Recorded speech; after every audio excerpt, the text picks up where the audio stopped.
सर्व गणी भक्तांचं हार्दिक स्वागत स्वागत स्वागत. भक्तांच्या हाकेला धावणारा आणि नवसाला पावणारा आता हा सुवर्ण अलंकारधारी वैष्णव महाराजा आता आशीर्वाद देण्याकरता आलेला आहे. त्यांनी दर्शनाचं लाभलं होतं. बोला गणपती बाप्पा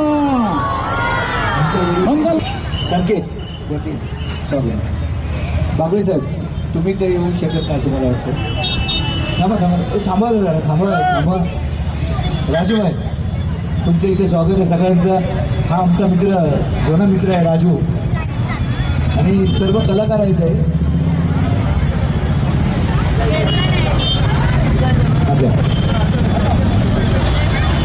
वरी महाराजांना शॉल आपलं श्रीफळ आणि पुष्पगुच्छ.